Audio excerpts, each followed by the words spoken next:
Okay, how's it going, everyone? Welcome to a very new setup here, episode one of this new podcast. Here I have got Angelo Gazzetta.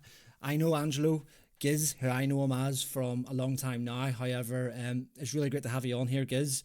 And could you please introduce us to anyone who potentially doesn't know who you are, have a bit of insight, and once again, thank you very much for joining me on this episode one. But so just give us a quick lowdown on who you are and what you're all about.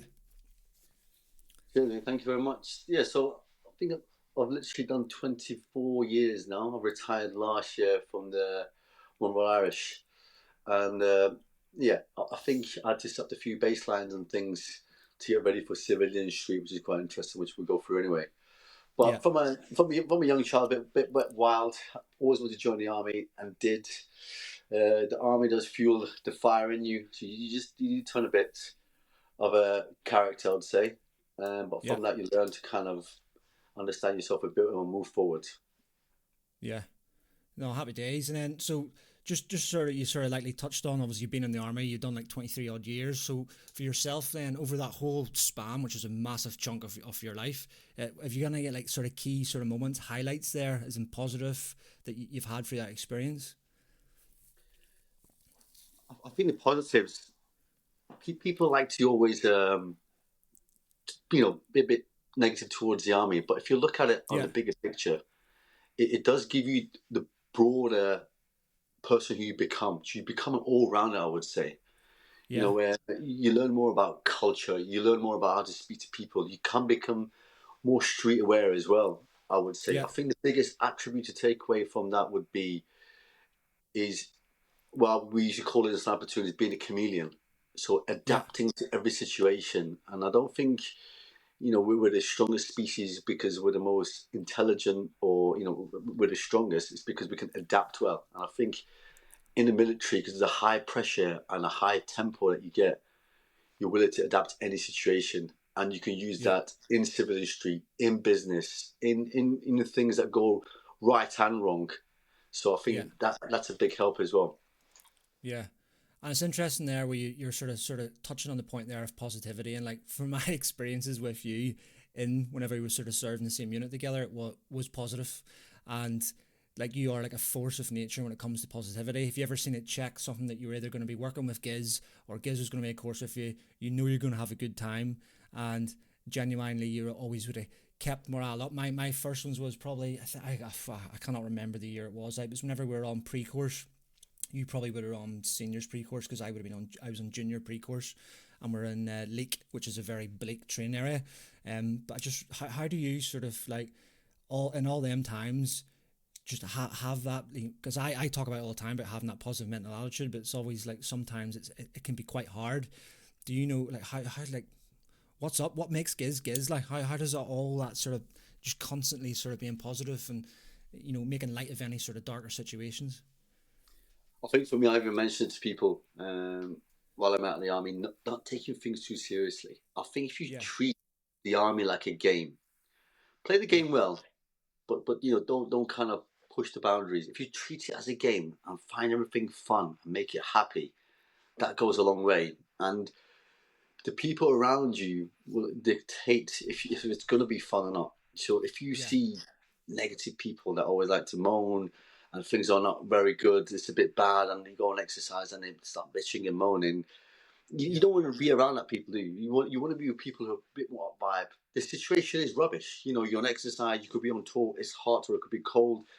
It's a rubbish time, but you just learn to accept it, thinking, do you know what, I'm here. Let's just move yeah, on, move forward, because that if you have that kind of perception and that mindset, I read something yesterday where the difference between the top five professional athletes in the world and the top 25 is the top five always have a positive thought to themselves. So they don't say, I hate this, I don't want to do it. Rather than saying things like that every time you get up in the morning, speak positive to yourself. Say, do you know what? I'm going to get up today. Today's a good day. It's sunny. It's going to be great. And with yeah, neuroplasticity, um, there's a lot of research behind how you can rewire your brain like that. Rather than getting up and thinking everything's rubbish, you don't want to do it. Just train your brain that everything's going to be good and positive, and things will go that direction. And that's a guarantee in most yeah. aspects, I And find. is there would you That's interesting. Would you ever like so? Whenever you're in them kind of situations, let's just say, I don't know, for an example, I'm like some really like, let's use the training area for an example, because at the majority of the people, that's what they're experiencing more often now, just currently at the minute, before anything else happens. But like, are you? Is that like a mental thing you're going through, like in your sleeping bag, for an example, before you have to get up at 03 in the morning for stag, or go on some sort of action or sideways rain in Brecon? Is that something that the more you practice that, it just becomes second nature, or are you still having to have like them little moments within yourself, as in talking to yourself internally, and then whenever you're sort of, and then that positivity sort of then becomes external, and that's what people are seeing all the time? Because like personally, whenever I've been through any of them experiences with you, it was never, you know, I would never have seen you going down that way, and then people sort of, airs on the caution of, yeah, well, if people don't take it too seriously, they're not professional. You're all very professional, and anything you've done, like you're obviously sniper platoon commander, and you've done a lot with your career. You've done all the different operations. You perform excellent on them operations, on mad things. So I think, and it's hard for anyone else to understand who probably, whenever you come on these kind of things where people come on and talk, I've lived with it and seen it, so I know exactly what it is there, and I've seen it from you. And it's maybe potentially hard for people just to see it in a small podcast that only lasts sort of 40 minutes or so. Going, yeah, that person, it's easy for them to say that. But so is that something that you, the more you work on it, it becomes second nature, or is it something where you are still having to, have them words with you during them sort of maybe not so easier times, specifically in service now at the minute?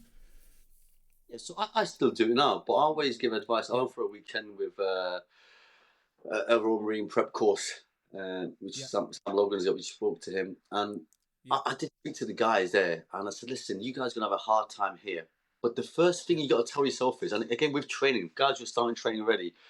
You got to say to yourself, it's the game. You say, okay, these guys, they have to feed me as instructors, and this yeah, day will have to end at some stage. yeah, So rather than thinking, I'm in training for 6 months, it's a long time, what's going to happen? I would suggest, even on courses I went on, let's say, for example, junior, senior Brecken, just yeah, take it week by week. So say, do you know what? I'm going to get to Friday, I'm going to have a weekend off, I'm going to reset and go again. Rather yeah, than torturing your own brain and stewing up on things, thinking, oh, I've got 6 months left of this, I can't be bothered doing it, it's going to be hard, it's week one, I'm struggling already. Just say to yeah, yourself, do you know what? Let's get day one over and done with. Day one's done. My treat can be, I could go and have an iced tea, coffee, whatever you want, a chocolate bar, whatever you want to have to give me that sort of, I don't know, make me feel better.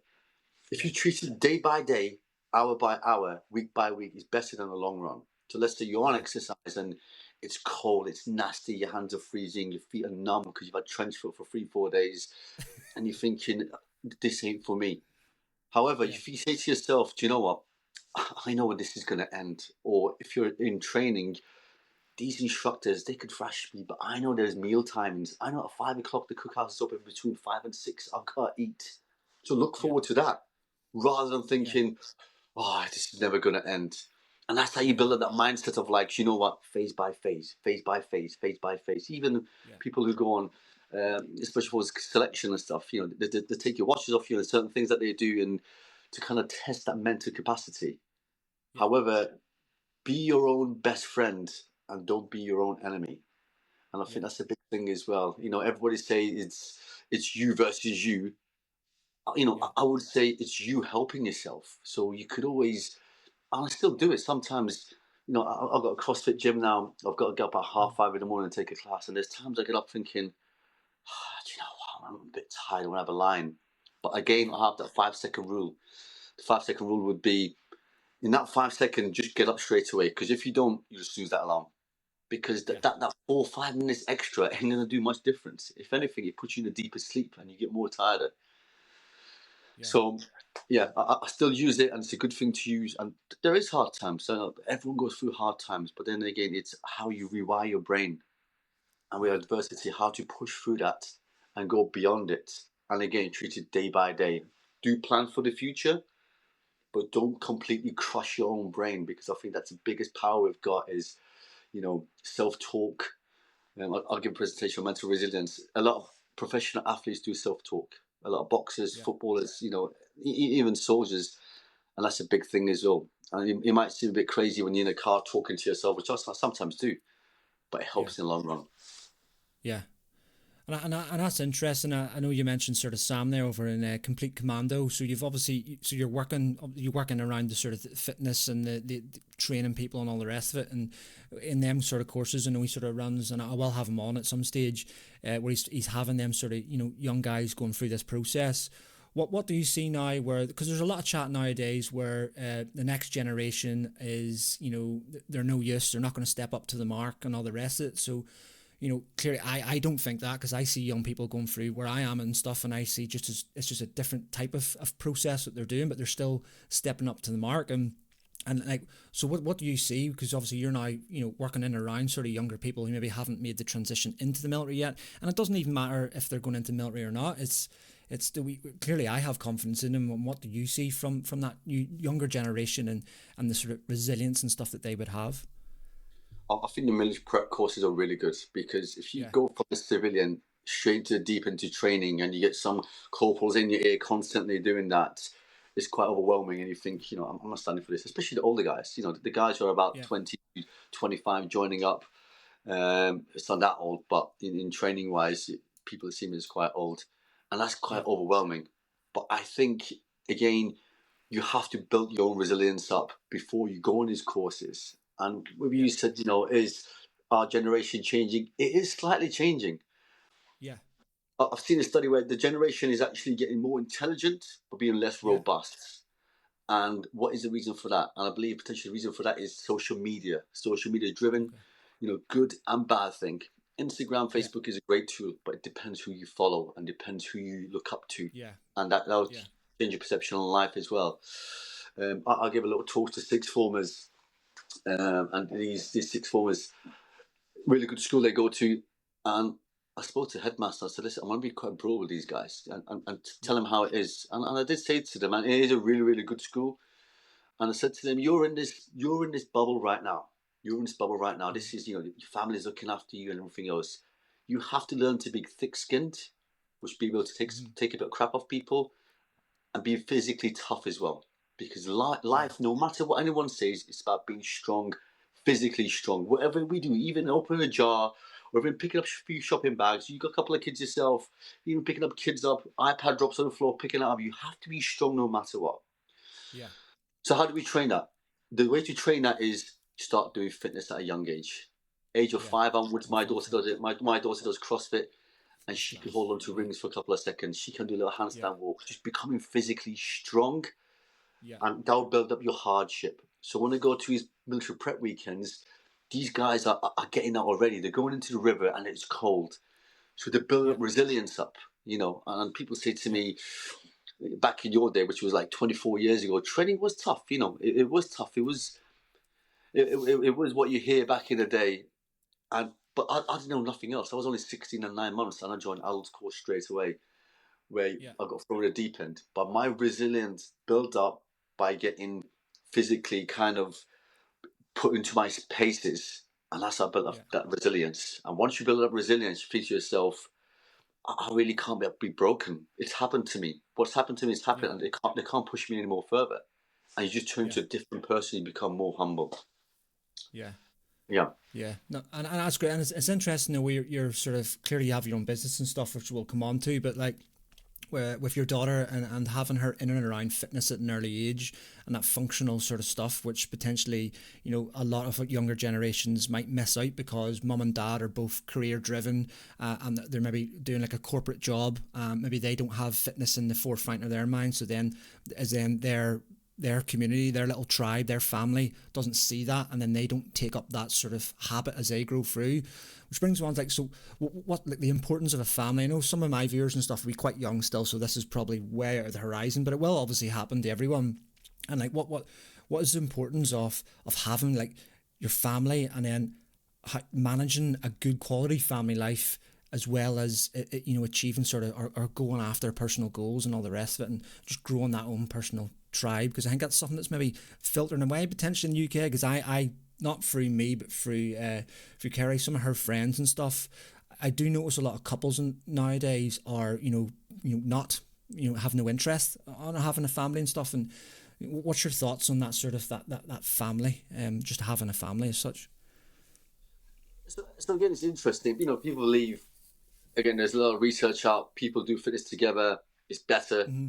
People who Yeah. don't, I mean, Leanne's not into fitness much at all, which is fine. Yeah. But she's getting Yeah. into Yeah. it now with the CrossFit stuff that we do. And sometimes chalk and cheese works. You know, if you got Yeah. milk and coffee, you put the milk in the coffee and it stirs well together. You don't have to both be into fitness because some people just don't like it. Yeah. Some people Yeah. enjoy it, Yeah. some people don't.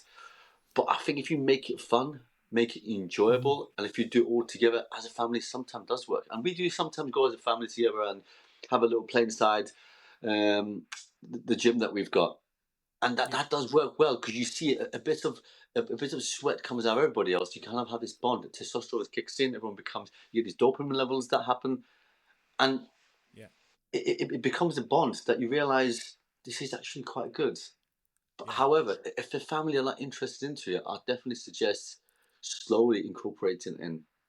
You know, we've Yeah. got a little one into all sorts. She's tried all sorts of things, you know, swimming, climbing, and everything else. We've been letting her choose. But there's two things Yeah. that we've said which is non-negotiable. She has to do. She has to be learn to swim. I mean, that's a big, big Yeah. thing. That's Again, to life, save a isn't life. it? I Yeah. believe swimming, some form of martial arts, potentially BJJ, Yeah. and some form of functional fitness. They're the three things I say to any family they should do because God forbid you go on a holiday, you go to a lake, somebody falls in, they can Yeah. swim. Yeah. Especially for girls as well. You got a girl as well. Yeah. Especially for Yeah. girls at a young age. When they go older, they have to be able to handle themselves because we're in a generation now which is a bit dark. It's getting a bit darker, and girls will go at Yeah. age of 15, 16. They go down to town. If somebody grabs them, can they get out of it? Doesn't matter if they can Yeah. punch, kick. Can they get out of that? And again, are you physically fit to run away, climb above a wall, go underneath something? They're the Yeah. three things. They're the three pillars I think everybody should have non-negotiable at all. Yeah.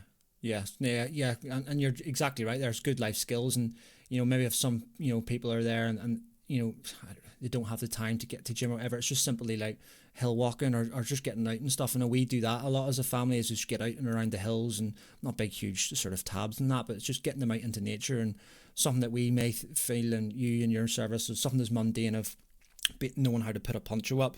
To them it's just a bit of fun, and gets them away from all these screens and stuff. And I've noticed it a lot with my eldest now, who's 10, who's just constantly wants to get onto like Fortnite and what she uses, the Nintendo Switch and all the rest of it.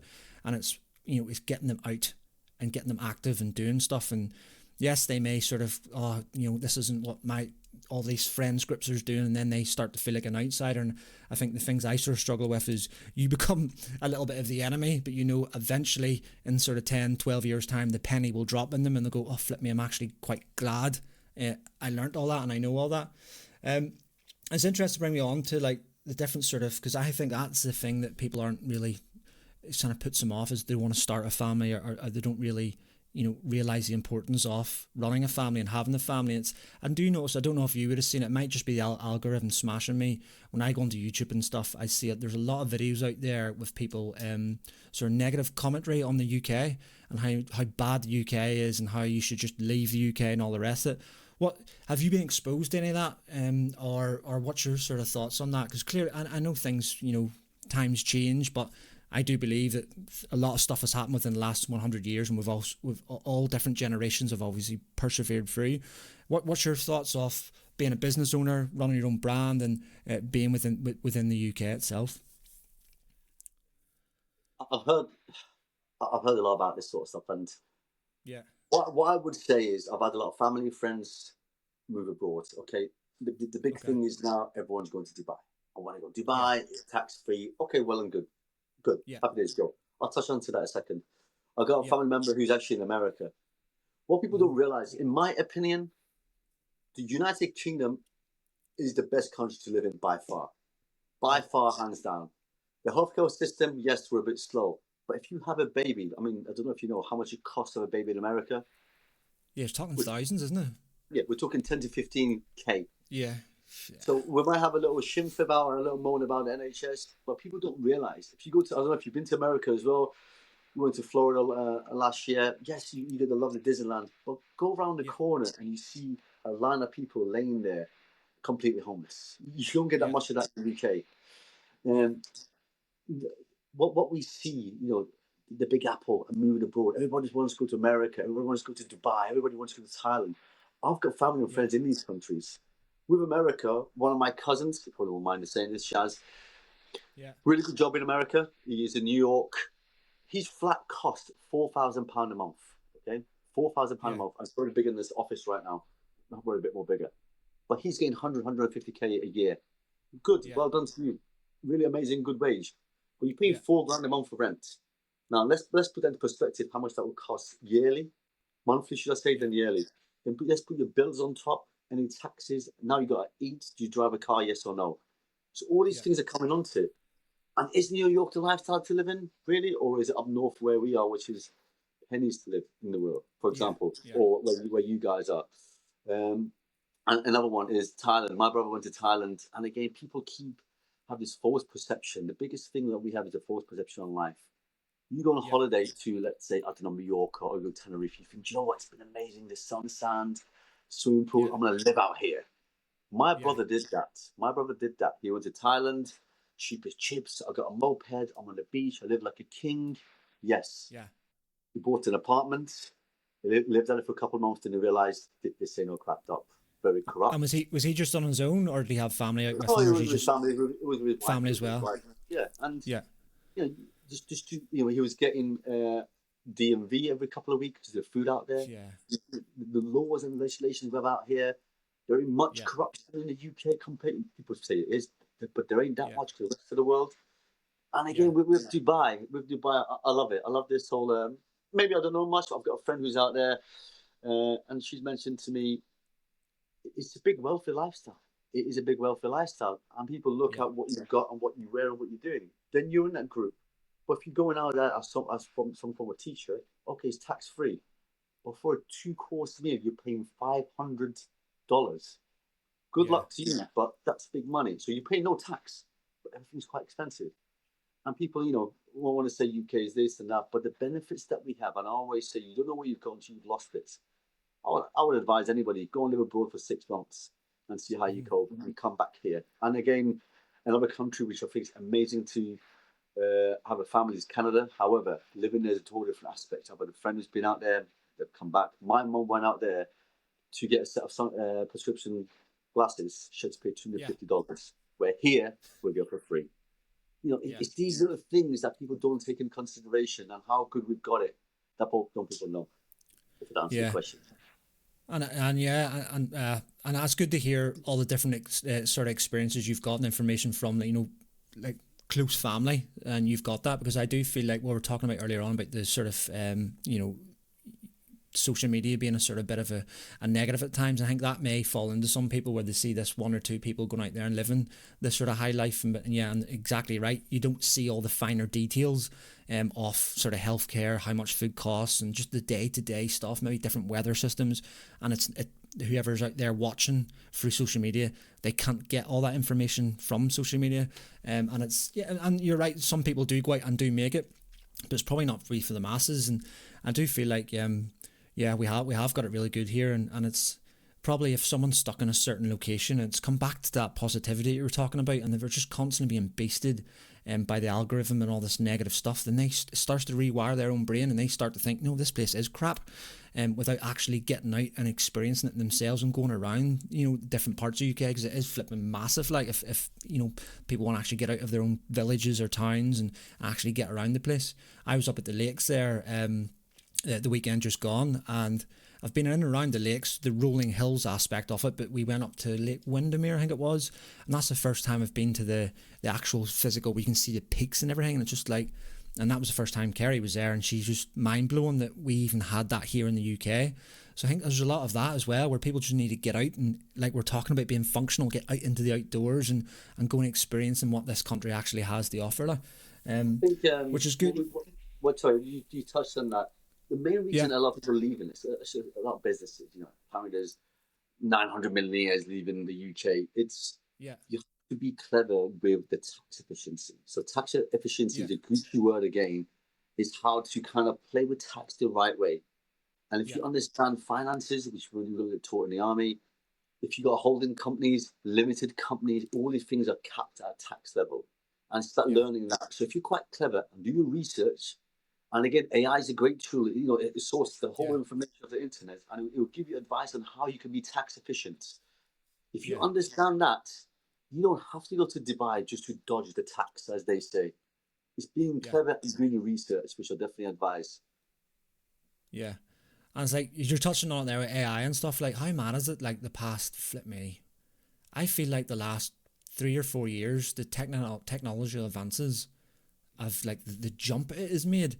I'm sort of thinking like if we've made that jump in regards to like AI is proper, like you sort of heard rumors of it, I don't know, was it maybe 2019, 2020, and it's now everywhere and it's got so smart so quick.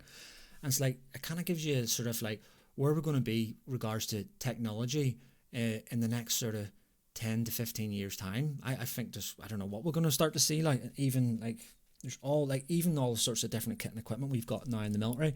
It's just mind blowing to see that transition and sort of how quick it's been. um have you like what's your sort of thoughts on that? And kind of like I know you sort of touched on you've used bits and pieces of AI, but how fast do you think we're going to go with all that? Is it a threat? Or are we going to be taken over by Terminator? I think we've got to be careful. We've got to be Yeah. mindful. I listened to Professor talking about this with intelligence and the whole dynamics of it. I use it every day. I think it's a Yeah. fantastic. My Yeah. work's being cut by 2-3 hours. I'm sure you use it as well completely, and Yeah. it's so good. The advice it gives with anything, life, nutrition, and fitness, mental health. It's absolutely fantastic. Yeah. Um, I think we've got to be clever in the future. There's a lot of things that AI is finding out now with the medical sort of side of things that GPs can't find Yeah. out because they're not quick enough, or they don't Yeah. go to the source and pick the source. I think in the future, you mentioned about Terminator. I think we've got to be careful. We've got to be Yeah. careful, and it has to be controlled and maintained Yeah. because if you put certain questions in AI, I like to play about with it every now and then. If you Yeah. put certain questions to AI, say if you were to take over the world, how would you do it? Yeah. And it's Yeah. quite interesting what it comes back with. How Yeah. how to manipulate the social media, how the social media and the news manipulates our brain. Yeah. And we're going to get to a certain stage now where the internet, you don't know what's real or what's fake. If AI completely Yeah. takes over, because it could come up with all sorts of information that you don't even know if it's true or not. Yeah. And you could see again with politics and current affairs how again I've got the UK. The UK population, get misled so easily and misguided so Yeah. easily by just one broadcast of the news. One thing comes out, that's it. It's There left or goes that. right. You Yeah. are you're not in the middle. So we've got to be careful of that with AI. If it gets internet fully, we don't know what news is going to be real or fake anymore. Yeah. Yeah. And it's funny, it's like I was listening to something the other day about it, and it's actually, if you took the timeline for Terminator, I think it was the second one, the Judgment Day one, that actually happens in like 2028 or 2029 in the actual film. So it's just funny how we're like progressing pretty quickly with AI, and you're seeing how it's advancing and all the rest of it, and it's actually, we're in 2025 now, so it could be, and the rate it's advanced in the last 4 years, 2029, 2028, that's not too far away, like. So it's quite funny, and you hear obviously conspiracy theories sometimes and how films sort of get things right and everything, but it is mad. Have you seen the so you got all different versions of it, but like Elon Musk has sprung one out called Grok, and basically what Grok Yeah. is it takes everything from X, and it's like it speaks in a way where it's like human, and it's not human, but it's like it's not very robotic in its speech, and it can trash talk, and it uses all different sort of, it's basically gathering everything, all its information where it's going to search from everything that's posted on X. And I was listening to that, and it's mad how that was talking to him, like, and it's just like you could just see it. Clearly, it doesn't have an emotion, but listening to it is like, flip me, that like just sounds like you're just chatting to someone on it, like at a house party or in the smoking area of a club or anything. Mental, like. You know what's interesting? I mentioned this to actually Sam Logan on his podcast. I mentioned Yeah, we've all got we've all got free masks. And yeah, let's be honest with you. The first mask is what we show everybody on this podcast. yeah, We show the public and everything else. yeah, The second mask we put on is what our close friends and family see. Okay, I yeah, might have a hissy fit. I might be a bit upset. I might have a little cry. yeah, But the third mask is the mask that no one sees. Only you yeah, see, yeah, and your own emotions are in there, and you talk to yourself. And you could have bad days and good days, and we've all got yeah, that. And you've probably been there. I've been there many a times. yeah, And that's where you need some advice and someone to talk to. But because you're having, Yeah. these intrusive thoughts and these bad negative thoughts, maybe good thoughts as well, I need some help and advice. And we can, who do I speak to? Okay, I could give them therapy. However, it costs £100 an hour, or I could go that therapy or here and there just to book it. However, when you get this, for example, put something into your ChatGPT AI, wherever it is, and ask for advice. Say, Yeah. I feel like this now, and I feel like doing this, and I feel like doing that. And what it comes back with is probably one of the best sort of psychological advice I've seen, and it's Yeah. fantastic because it has been Yeah. programmed to have that, a psychologist or psychiatric sort of help as well, and it Yeah. helps a lot. And Yeah. the advice it gives is, I've had therapy in the past. I've had it for about 2-3 years, and the advice it gives is literally the exact what I've given. Oh, sorry, not I've Yeah. given, what I've received, and Yeah. that's interesting. That's really, really interesting how it's got that emotional intelligence as well. Yeah. And it's like and it's like with everything, it's how you use that. Is it for the good or for the bad? And it's like when you're talking about people being like, that's where I think it could become slightly on the negative side, where if you have someone who's extremely vulnerable, maybe they don't have the correct money or the processes to get the help available, if it's like sort of therapy and all the rest of it in these different places, and then they end up relying on this kind of stuff. And then when someone is so vulnerable and then they build up a relationship with things which is technically just coding, like where does that see, like will we see ourselves in like 10, 15, maybe 20 years time, where these vulnerable people in society, then they stop then building up relationships with then actual people, and then not they're ending up in flipping, because you just like, I can see things like their virtual girlfriends and virtual friends and all the rest of it, and that's, to me, it's like mental. And then we add in like virtual reality headsets and all the rest of it. Do we then end up in a stage where it's flipping, you're totally disconnecting the sort of human experience, and there's people who are just living in all these kind of in all these sort of systems and stuff? And I suppose it's just like you're saying, it's how it's policed. I know Musk was a big advocate on policy needing to come out to restrict it and stuff, because at the minute it's just like a handgun, and anyone can go and buy it, and anyone, if you're a good programmer, can come up with an app and come up with something. So it'd be interesting to see what way it goes and stuff. Which kind of brings me on to, like, this, obviously not going too deep into it, but like the sort of the current affairs and the current world stage now is kind of crazy at the minute. For someone you've had loads of military experience, you've deployed in operations, to that person now who's the younger person, who's maybe, they've not joined the services yet, or they're just about to, or in the early days, it's highly likely they're going to find themselves in some sort of operation throughout their time. Because I think six tours you done throughout your time? Yeah, yeah. Around that, wasn't it? So there's highly likely someone's going to join, they're going to go for a full military career, they're going to deploy somewhere. Looking at current affairs and all the different sort of places where someone could end up, what's your sort of advice to someone who's maybe thinking about that, if they were going to go somewhere? Because I know a lot of people ask me, I really want to join, but will I have to deploy somewhere? Of course, that's the number one job that you're going to do, and that's why everyone should want to do.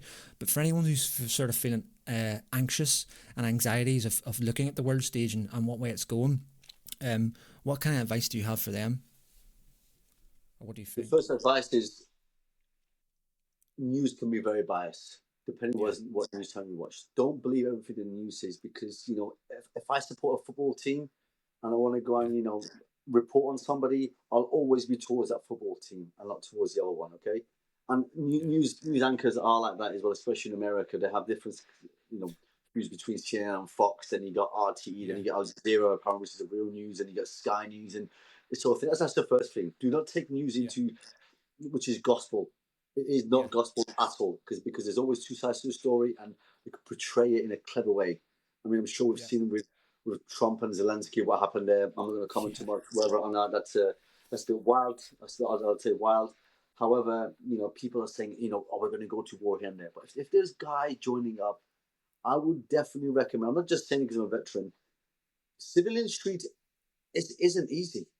yeah, The military, and hands down, a lot of veterans will tell you this, it is easy money in the military. It is so yeah, easy, especially once you go up the ranks, you get a bit of rank, things do get a bit easier. However, when you go a bit more up the rank, you get more paperwork, which becomes a bit more rubbish because you ain't join up for the paperwork, which in your case, you're quite fortunate where you are at yeah, the moment as well. Um, And I think everybody should join up and at least do that 4 years just to get experience, become more confident person. You become a Yeah. whole person as well, and you become multicultural. Because before we used to go and talk, we were like, where is, for example, I don't know, Afghanistan a map. Are they Yeah. all the same in the Middle East? But when Yeah. they go out there, there's people now, good friends on people from Afghanistan from Facebook and everything else, because everyone's a human, and because it's the Yeah. Middle East, it's not a bad place. And we seem to Yeah. have this perception in the UK because you're not educated with society Yeah. or culture, thinking, "Oh, Middle East, they're all the same, they all look the same." And that's a very naive thing to say, because the young generation do believe that. They say the average, 15, 16 year old, like Middle East, yeah, Afghan, Iraq, that's it, they're all the same. It's not like that at Yeah. all. There's so much going on in the Middle East. And when you do join, you go to all these different countries around the world and do all this fun stuff. I mean, I'm trying to get my little nephew into to actually join Marines or the Army. I'm Yeah. telling him, you have to let go of his lifestyle here. Let it go here. There's a bigger world out there.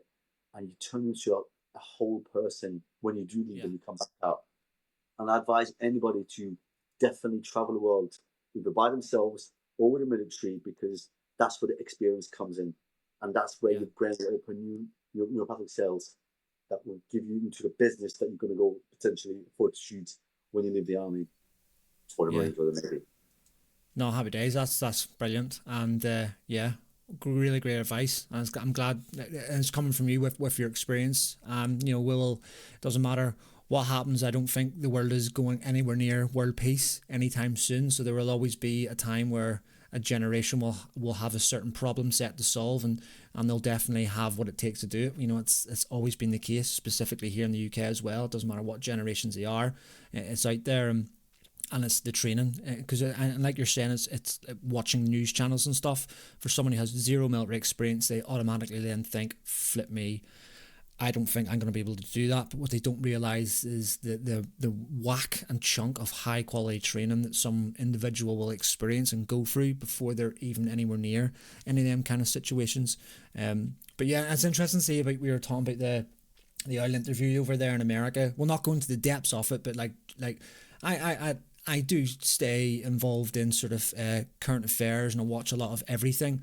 But like, to me, I've never ever seen such an explosive, talk like that on the world stage and live. Like that, to me, we are living in sort of very weird and different sort of times as such. Like, what like to you? Have you ever seen anything like that there, or like? I will not go into the depths because it's not a political channel and all the rest of it. But it's just maybe just the, because it's a business side, wasn't it? And I think that's what I've heard people say, where you can't really mix business and politics and whatever. Maybe that's the reason why that kind of sort of altercation sort of came. But to me, it's just crazy. I don't know how that went through. Yeah, I mean, like I said, without commenting too much on it, I think I put myself in that position. If I got invited, I don't know, you invited me to where you are doing your work right now, and I came, this is minor. My minor was quite big. I came the way I want to dress. I dress how I want from now to left the military. I'll get my own company. I'll get my own gym. I do what I want. I dress the way I want. If I came to you, to your workplace, and you had, everyone dressed the same, dressed quite smart, and you start to say to me, or one of your friends just say to me, "Why have you dressed like that coming here?" I'd be highly offended. I was thinking, hold on a minute, you invited me here to start off with. You know my background and my situation, what's happened. I think that was going out of politics, even just to comment on someone the way they dress, considering they've been invited there and they're in a war zone. I think that's not nice to start with. That's just putting something on the back for them. I don't believe. I hate bullies. I don't believe bullying and stuff. But I think when you kind of gang up on people like that, the way it looked, it was kind of, it's coming at all angles, slightly unfair.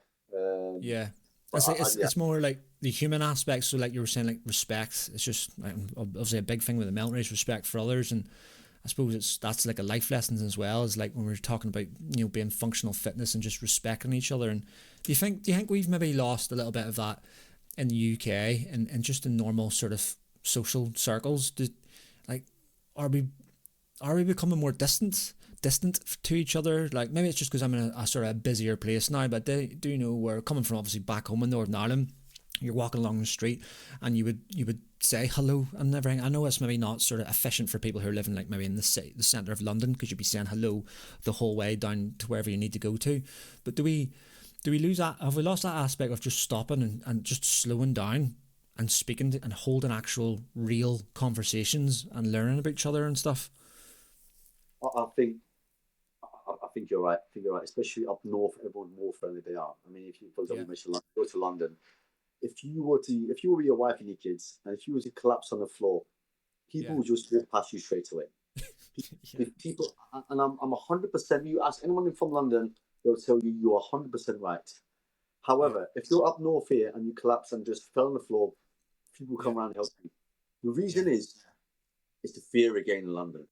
Yeah, I think again it's society up north. People yeah, are a bit more friendlier. And again, it's just the way it is. It's just you see, people in the world, Liverpool and stuff. Everyone's more friendly. Where down south, it seems to be again that fear factor. You see a lot of videos yeah, of what's going on down there, and it seems to be, kind of a dog yeah, eat dog situation. And when I was thinking about this the other day, I actually mentioned to my wife, and I was like, what I'm doing, what you're yeah, doing now for work, what everyone's doing right now, it's only two things. We just want to put yeah, food on the table and have a yeah, roof over our heads. And yeah, that's all it is. However, when you think about that, the simplicity of it, if you go back thousands of years ago, people were more connected again because we were a tribe. They sit yeah, down together around the fire and talk and connect. Because all they had to do was go and hunt and bring back food under the shelter and eat it, and that's it. yeah, That's all we want to do, yeah, don't we, in the long term? But because we've got all these distractions like social media, more money, this is how you want to look. We want things and we want to be better, look better, and all these things are distracting us, and you're forgetting the simple things of yeah, being together as a family. And I guarantee if you go do a study and ask people how many families actually sit around together yeah, around a table and eat dinner and yeah, ask how the day went. We don't yeah, do it that often, I'll be honest. We don't do it because we're distracted with the iPad and all these different things happening, work, yeah, late work, night shifts that are happening. And again, what we're all trying to do is, again, provide yeah, food and shelter. And I think that's quite tough, especially on men and women where it's going yeah. to be challenging for them. But end of the day, that's what's happening. But it's these distractions that take you away from that family and that community life as well, because we're so isolated and so focused on Yeah. providing that. No, and it's great. It's great to hear because I'm the exact same mindset, and it sort of brings me back to that point of that whole sort of community and family for myself and for you. We've got families. It's that importance of that family and slowing down and really building the foundations of that family, because having a good, strong sort of family relationship in your own home will then help each individual who leaves the family tribe to go out and achieve what they need to do. And people who are younger who haven't got families, it's just that community aspect and just getting around team stuff or just trying to stay within society. And there will always be other people who've sort of same mindset as them, and that's where I feel that as an islands here in the UK, we've always got that right, is in that community aspect, and we all have to do our own little bits to maintain that sort of community aspect. And it's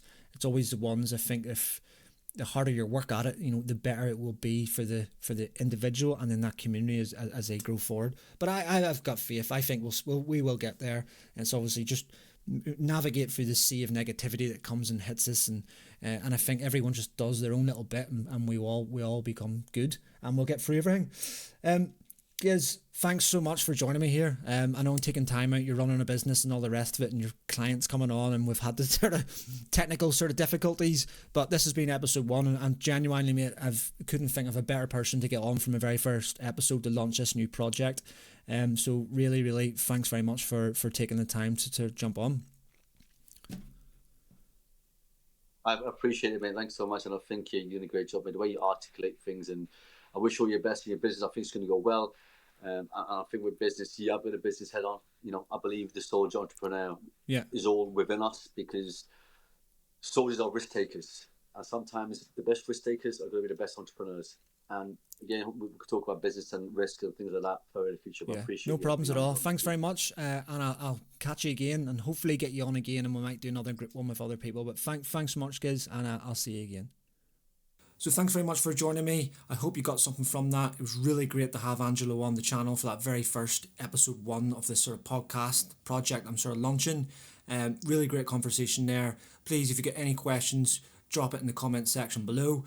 Drop a bit of an outro here, because as it was my first one, we did have technical difficulties there as it was starting to cut out, and you would have seen me trying to navigate multiple different stuff here while trying to hold the conversation as well. There will be an appetite in the future to get in person with people, to eliminate all this kind of distant stuff that you have to sort of do in the background. Clearly, I don't have any help. It's just me running this sort of one-man operation.